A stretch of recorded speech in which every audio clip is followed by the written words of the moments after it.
সদস্য এবং কল্যাণী শহর তৃণমূল কংগ্রেসের একজন সাধারণ কর্মী।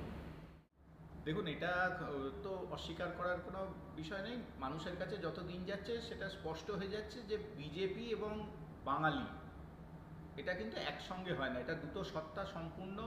যেরকম কোনো কয়েনে আমরা হেড টেল করলে যে হয় হেড পড়বে নয় টেল পড়বে, সেরকম হয় বিজেপি মনোভাবাপন্ন হতে পারে বা বিজেপির যে বিষয়গুলো রয়েছে সেগুলোতে আপনি সহমত হবেন, নয় আপনি বাঙালি হবেন বা বাঙালির যে মানসিকতা বা বাঙালির যে সংস্কৃতি সেগুলোর মনোভাবাপন্ন হবেন।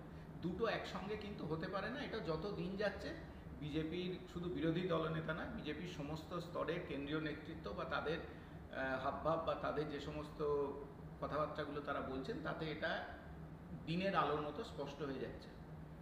প্রধানমন্ত্রী আসার পরে যেভাবে দেখা গেল যে পরের দিনে আপনার বেঁচে বেঁচে অর্থ তৃণমূলের এমএলএদেরকে অ্যারেস্ট করা হচ্ছে, কি নজরে দেখছেন? আর 26-এ নির্বাচনে কোনো প্রভাব পড়তে পারে বলে মনে করছেন? দেখুন, বিজেপি তো এটা তো নতুন কিছু নয়। আমরা বিজেপি দেখেছি ক্ষমতা দখলের জন্য তারা বিভিন্ন সময় বিভিন্ন কেন্দ্রীয় এজেন্সিকে তারা কাজে লাগিয়েছেন। অতি সম্প্রতি আমরা দেখতে পেরেছি যে ইলেকশন কমিশনের মতো একটা সংস্থাকেও বিজেপি তাদের তোতাপাকি করার চেষ্টা চালাচ্ছেন। এমনকি দেশের যে সর্বোচ্চ মহামান্য আদালত, সেই আদালত এবং ভারতবর্ষের বিচার ব্যবস্থাকেও বিজেপি তাদের রাজনৈতিক অভিসন্ধি চরিতার্থ করার জন্য কাজে লাগাচ্ছেন। সুতরাং এগুলো নতুন কিছু নয়, কিন্তু শেষ কথা মানুষ বলবে, শেষ কথা বাংলার মানুষ বলবে।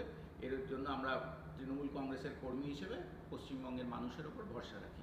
শেয়ার এনআরসি নিয়ে যেভাবে নাড়াচাড়া দিচ্ছে মানুষ ভয় বিধ্বস্ত। আপনারা তৃণমূল কংগ্রেসের সৈনিক হিসেবে কি করে তাদের পাশে গিয়ে তাদের বোঝাচ্ছেন এই শেয়ার এনআরসি নিয়ে?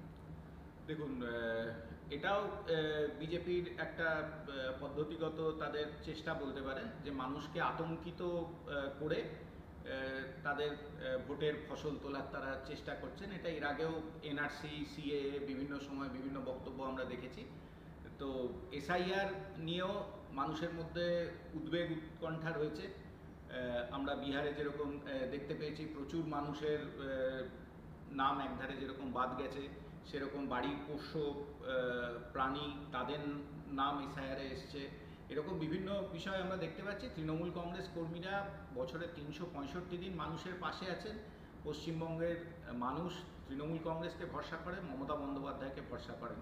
সুতরাং মমতা বন্দ্যোপাধ্যায় যখন আশ্বস্ত করেছেন যে একজনও ন্যায্য ভোটারের নাম পশ্চিমবঙ্গের কোথাও কোনো বুথ থেকে ভোটার লিস্ট থেকে বাদ দেওয়া যাবে না, তৃণমূল কংগ্রেস কর্মীরা তাদের পাশে থাকবেন। এবং তৃণমূল কংগ্রেস কর্মীরা এই যে বিজেপির যে অপচেষ্টা, ইলেকশন কমিশনকে কাজে লাগিয়ে মানুষকে বিভ্রান্ত করে ভোটের ফায়দা লোটার যে চেষ্টা, সেটা পশ্চিমবঙ্গের সচেতন ভোটাররা প্রতিহত করবে। বিজেপি একটা নতুন ইস্যু করেছে যে এবারে যে ক্লাবগুলো অর্থাৎ যে পূজা কমিটি তারা যদি নরেন্দ্র মোদীর ছবি মা দুর্গার পায়ের তলায় পায়ের নিচে রাখেন তাহলে তারা অনেক কিছু সহায়তা পাবেন। কি বলবেন আপনি? এটি খুব সম্ভবত দিল্লির মুখ্যমন্ত্রী রেখা গুপ্তা, তার একটা ইন্টারভিউ দেখছিলাম। দিল্লির যে সমস্ত দুর্গাপুজো কমিটিগুলো আছে তাদের সঙ্গে তিনি বলছিলেন। তো দেখুন, এতে আর কি বলবো, মানুষ মা দুর্গার পায়ের কাছে দুর্গাপুজোর ওই কদিনের জন্য মা দুর্গার পায়ের কাছে কিন্তু অসুরকে দেখে অভ্যস্ত। সুতরাং এ বিষয়ে আর কিছু বলা সাজে না, মানুষের জবাব দেবেন। সর্বভারতীয় সাধারণ সম্পাদক অভিষেক বন্দ্যোপাধ্যায় 21শে জুলাই মঞ্চ থেকে বলেছিল আমি জয় বাংলা বলিয়ে ছাড়ব। প্রধানমন্ত্রী নরেন্দ্র মোদীকে এসে শোনা গেল জয় মা কালী জয় মা দুর্গা বলতে শোনা গেল, তাহলে কি বলবে একদিন জয় জয় বাংলা? দেখুন, ভোট এলে বিজেপির সর্বভারতীয় নেতা নেত্রী যারা আছেন তারা পশ্চিমবঙ্গে যাতায়াত মৌসুমি পাখিদের মতো তাদের যাতায়াত বাড়ে, এটা আমরা দেখেছি। এর আগে আমরা দেখেছি যে সারা বছর বা বিজেপির ঘোষিত নীতি যেটা থাকে, যে ধরুন তথাকথিত যে আদিবাসী সম্প্রদায় বা তথাকথিত তপশিলি সম্প্রদায় তাদেরকে দূরে সরিয়ে রাখার যে মানে ব্রাহ্মণ্যবাদ যে চূড়ান্ত নিদর্শন বিজেপির মধ্যে দেখি, কিন্তু ভোট এলে আমরা দেখি সেই ভারতবর্ষের স্বরাষ্ট্রমন্ত্রীকে দেখা যায় কোনো আদিবাসী বাড়িতে এসে পশ্চিমবঙ্গে পাত পেরে বসে খেতে। পুরোটাই ভোটের প্রচার, বাঙালি সাজার চেষ্টা। সারা বছর ধরে আমরা দেখতে পাই বাঙালি সংস্কৃতি, বাঙালি কৃষ্টির যে সমস্ত বিষয়গুলো আছে সেগুলোকে ঘৃণা করে প্রত্যাখ্যান করার আমরা দেখেছি। দেশের বিভিন্ন রাজ্যে রবীন্দ্রনাথকে সিলেবাস থেকে সরিয়ে দেওয়া হয়, কিন্তু সেই রবীন্দ্রনাথের ছবি নিয়েই ভোটের সময় এই বিজেপির নেতা নেত্রীরা বাঙালি সাজার চেষ্টা করেন। সুতরাং এগুলো নতুন কিছু নয়, এটা ভোটের একটা সাজ বলতে পারেন, যে বাঙালি সাজার জন্য বিজেপি এগুলো করছে। কিন্তু আপাতমস্তক বিজেপি একটি বাংলা ও বাঙালি বিরোধী দল। আবার 15 তারিখে প্রধানমন্ত্রী নরেন্দ্র মোদী আসছে, স্বরাষ্ট্রমন্ত্রী আসছে, একে একে জেপি নাড্ডা থেকে আরম্ভ করে একে একে একঝাঁক নেতা আসছে। তাহলে কি কোনো সিঁদুরে মেঘ দেখছে? সেরকম কিছু না, এর আগে আমরা 21-এ দেখেছি। আমরা মানে পশ্চিমবঙ্গে ভোট এলে চার্টার্ড ফ্লাইটের সংখ্যা পশ্চিমবঙ্গে বাড়ে, পশ্চিমবঙ্গে ঘন ঘন তারা আসেন, কিন্তু পশ্চিমবঙ্গের মানুষ জানেন যে এদের দ্বারা বাংলা বা বাংলার মানুষের কোনো উন্নতি হবে না। বাংলার মানুষকে ছাতার মতো যেভাবে নিরাপত্তা দিয়ে চলেছেন, যেভাবে আগলে রেখেছেন আমাদের মানবিক মুখ্যমন্ত্রী মমতা বন্দ্যোপাধ্যায়, তার উপর পশ্চিমবঙ্গের মানুষ ভরসা করেন, ভরসা করবেন, এই আশা এবং ভরসা আমার আছে। বাংলা ভাষায় কথা বলে বাংলা বিদ্বেষী হয়ে দাঁড়াচ্ছে বাঙালির মানুষরা, তাহলে কি বলবেন আজকের দিনে দাঁড়িয়ে?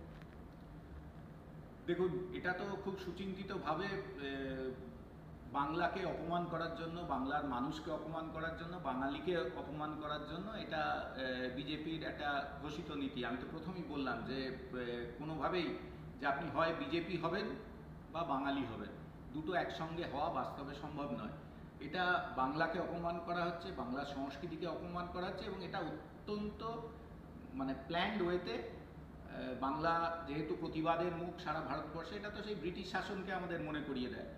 যেভাবে 1911 সালে যে বাংলাকে ভাগ করার জন্য বা বাংলার প্রতিবাদকে থামানোর জন্য 1905 সালে বঙ্গভঙ্গ বা তার পরবর্তী ক্ষেত্রে বাংলার কলকাতা থেকে রাজধানী পর্যন্ত স্থানান্তরিত করা হয়েছিল দিল্লিতে, ব্রিটিশরাও এটা বুঝতে পেরেছিল যে বাংলার প্রতিবাদকে থামানো যাবে না, বাংলার মানুষকে দমানো যাবে না, সেই জন্য তারা এরকম ঘৃণ্য নীতি নিত। তো তারই প্রতিফলন আমরা এখন বর্তমান এই বিজেপি শাসকদের মধ্যে দেখতে পাচ্ছি, যে তারাও বিভিন্নভাবে যে বাংলাকে অপমান করো, বাংলাকে হেয় করো, বাংলার মানুষের মনোবল ভেঙে দেওয়ার চেষ্টা করো, তাহলে যদি তাদের কপালে শিকে ছেড়ে তারা যদি পশ্চিমবঙ্গে বিধানসভা ভোটে জয়লাভ করতে পারে।